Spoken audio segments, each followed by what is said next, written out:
कुछ नया पढ़ने जा रहे हैं। नया क्या है कि हमने आज का जो हमारा सेशन होगा, आज का जो हमारा क्लास होगा डेली यूज वर्ड्स। क्या है हमारा आज का क्लास? डेली यूज वर्ड्स है, जिसके अंदर हम लोग कुछ वर्ड्स पढ़ेंगे जो बहुत ही कॉमन वर्ड्स है, जिसका इस्तेमाल हम लोग रोजाना इन वर्ड्स का इस्तेमाल करते हैं। आज इसको लोग डिटेल में समझने वाले हैं, बहुत ही अच्छे तरीके से इसका समझेंगे इसके बारे में, और इसका इस्तेमाल कहाँ और कैसे और कब करेंगे ये भी मैं आपको एक्सप्लेन करने वाला हूँ। तो अगर आप मेरी वीडियो पर चैनल पर नए हैं तो चैनल को ज़रूर सब्सक्राइब करिए, और वीडियो अगर समझ में आता है, पसंद आता है तो लाइक ज़रूर करिए और शेयर तो ज़रूर करिए उन तमाम लोगों तक जो जिसको इसकी ज़रूरत है। तो चलिए स्टार्ट करते हैं आज का हमारा जो क्लास इस सेशन है, आज का हमारा डेली यूज वर्ड्स। तो आपके स्क्रीन पर आपको दिख रहा है कि नथिंग मच। क्या लिखा हुआ है? Nothing much. क्या लिखा हुआ है? इसको अच्छे से बोलना आपको, नथिंग मच। बोलिए नथिंग मच। नथिंग मच का हिंदी क्या होता है? नथिंग मच का हिंदी होता है ज़्यादा कुछ नहीं। नथिंग मच का मतलब क्या होता है? ज़्यादा कुछ नहीं। इसका यूज़ क्या है? इसका यूज़ ये है कि अगर आपको कुछ चाहिए होता है, किसी ने आपसे कहा कि कुछ चाहिए और आप क्या कहते हो? आपको कुछ ज़्यादा नहीं चाहिए तो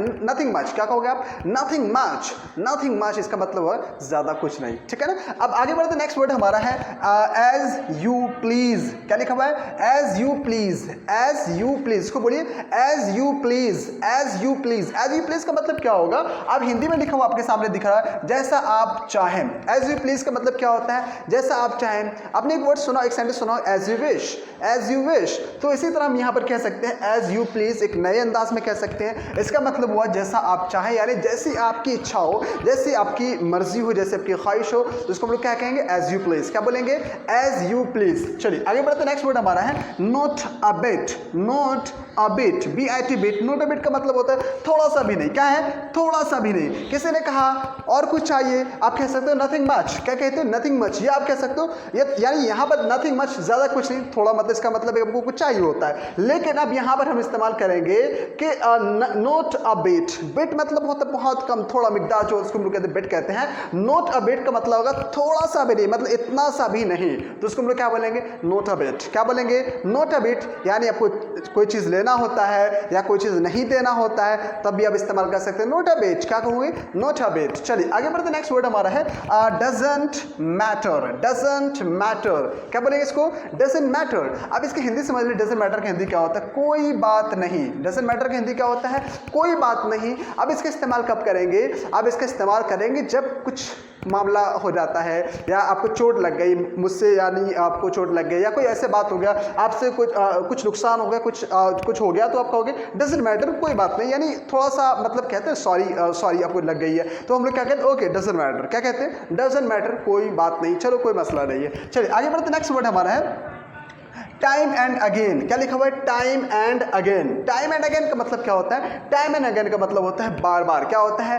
बार बार, जिसको हम लोग कह सकते हैं again and again. Again and again मतलब क्या होता है? बार बार, या सिंपली आप कह सकते हैं टाइम एंड अगेन। क्या कहोगे आप? टाइम एंड अगेन मतलब बार बार। Time and again you bother me, तुम बार बार मुझे परेशान करते हो।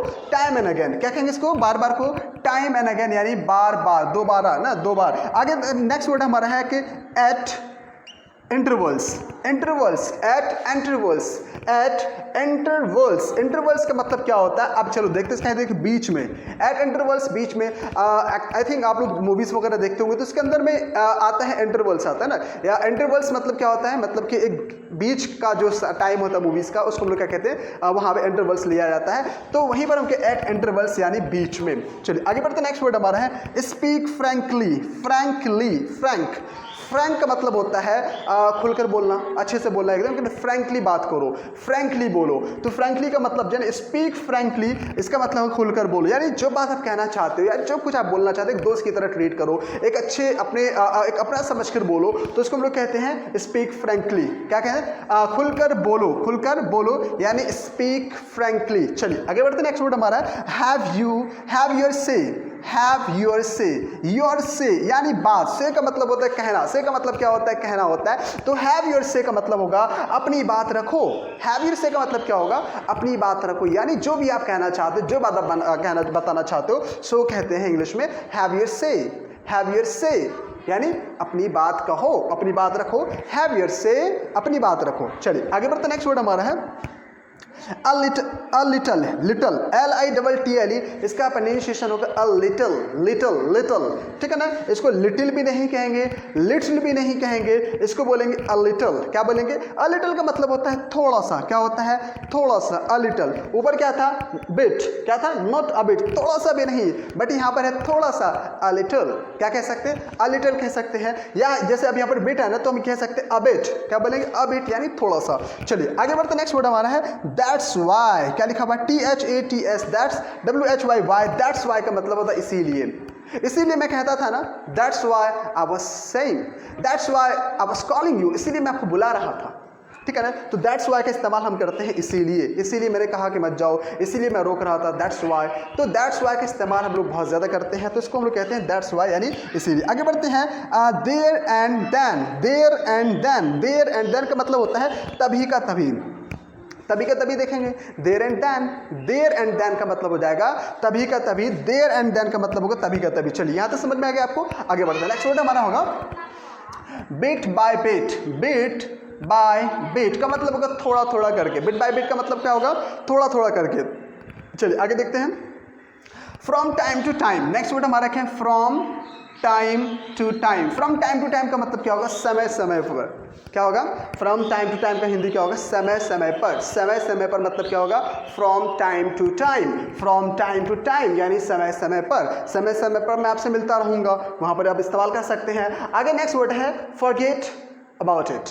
फॉरगेट अबाउट इट, क्या बोलेंगे इसको? फॉरगेट अबाउट इट, भूल जाओ इसके बारे में। फॉरगेट अबाउट इट का हिंदी क्या होगा? भूल जाओ इसके बारे में, मतलब अब इसकी चर्चा मत करो, फॉरगेट अबाउट इट, जो भी हुआ चलो रहने दो, let it be, forget about it यानी भूल जाओ इसके बारे में। चलिए आगे बढ़ते, नेक्स्ट वर्ड हमारा है नेवर माइंड। क्या है? Never, LEVR, never MIND, mind. Never mind का मतलब होता है बुरा मत मानो।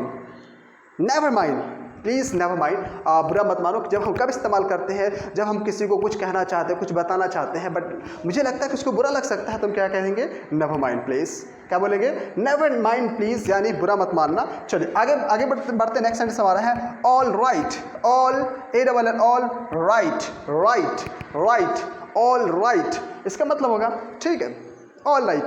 जब कब इस्तेमाल हम करते हैं? इसका इस्तेमाल करते हैं जब कोई आपसे कहता है कि आपको ये करना है, ऐसा भी करना है, ऐसा भी करना है, और आपको यहाँ भी जाना है, तो कोई 4-5 वर्क या कोई ज़्यादा वर्क आपके एक साथ है, ओके ऑल राइट, मैं समझ गया जो भी आप कह रहे हो, ओके ऑल राइट। क्या कहते हैं? ऑल राइट, ठीक है ना, यानी ठीक है, समझ गया। आगे बढ़ते, नेक्स्ट वर्ड, नेक्स्ट सेंटेंस हमारा है नो नीड। क्या लिखा हुआ है? No need. कितना इस्तेमाल यूजफुल वर्ड है ये, नो नीड। नो नीड का मतलब होगा ज़रूरत नहीं है। नो नीड का मतलब क्या होगा? ज़रूरत नहीं है। नो नीड, ज़रूरत नहीं है। चलिए आगे बढ़ते, नेक्स्ट वर्ड हमारा है no harm done. No harm done. No harm का मतलब क्या होता है? नुकसान। डन यानी हुआ, नो हार्म डन यानी कोई नुकसान नहीं हुआ, कोई कोई कोई कुछ नहीं हुआ, कोई नुकसान नहीं हुआ, नो हार्म डन। तो गाइस इस तरह के सेंटेंसेस का इस्तेमाल हम लोग रोज़ाना की भाषा में करते हैं, बट अनफॉर्चुनेटली हमारे पास ये होता नहीं है, या अगर होता है तो इसका इस्तेमाल हम लोग नहीं करते। तो करना क्या है? इसको आप लिख लें, आप कॉपी में स्क्रीनशॉट ले लें, कॉपी में लिख लें, इसको अच्छे तरीके से आप लोग प्रैक्टिस करें, याद करें, और इसके बाद जाके इसको अपने फ्रेंड सर्कल में, अपने दोस्तों के साथ ज़रूर इस्तेमाल यूज़ करें इसको। तो आज का वीडियो इतना काफ़ी है आज के लिए। तो अगर अभी तक मेरे चैनल पर नए हैं तो चैनल को ज़रूर सब्सक्राइब कर लीजिए, जाते जाते वीडियो को लाइक करिए और शेयर करिए। मिलते हैं नेक्स्ट वीडियो में, आज के लिए इतना काफ़ी। अल्लाह हाफ़िज़।